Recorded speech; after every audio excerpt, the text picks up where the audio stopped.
Action Group and lives at Point Sturt, to tell us what she would have told Mr. Weatherall. And she's got a best jumper on. Yes. Hello, Mr. Weatherall. I'm very pleased to see you here today. And I've got 4 things to tell you about the weir at Clayton. The first one is, and the one that really means the most to me, is that you're building it in the most spiritually beautiful part of this river. The second one is that you're building it where the deepest hole is between Wellington and Goolwa. The third one is that you're building it in the place where the waters meet, which is the place of most biological activity. And the fourth one is, in a lot of ways, extremely important as well. In South Australia, we're constantly talking about those upstream who are diverting water before it gets here. What we're doing here is diverting the flow from the 2 rivers, Currency Creek and the Finniss and Tukiurta, and we're diverting them away from the lake, and we're putting them out through the Goolwa Lake. And as far as I'm concerned, it's hypocritical that we're blaming the other states when we're doing exactly the same.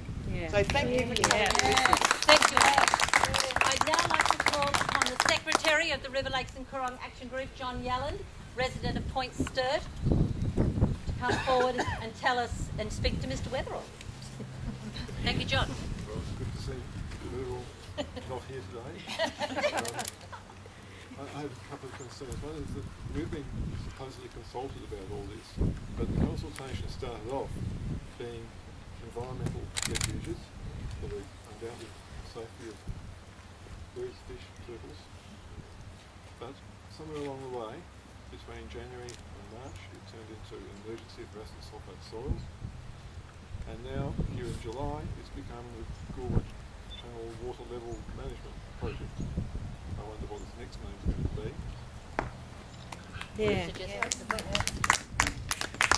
The acid soils we've been monitoring, we know that they are there in hotspots, but they are easily contained.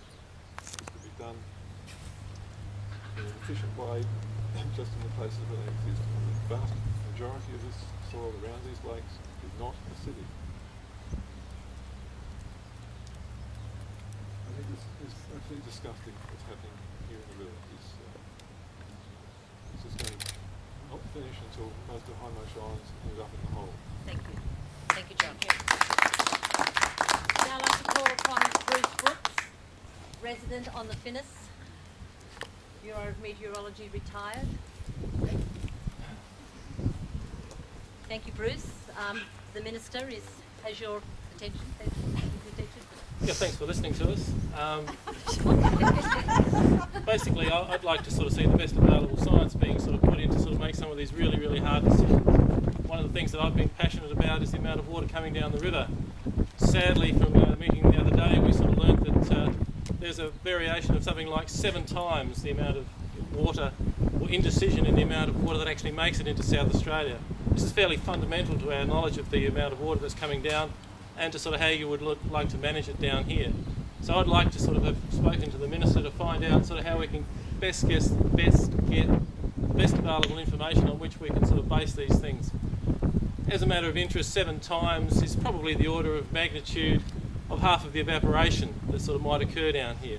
It's a serious amount of water, and it's one of these things that we put various submissions in and we get no response. So I would sort of have liked to have heard what his response would have been and how he can assure us that that sort of information can be sort of best acquired.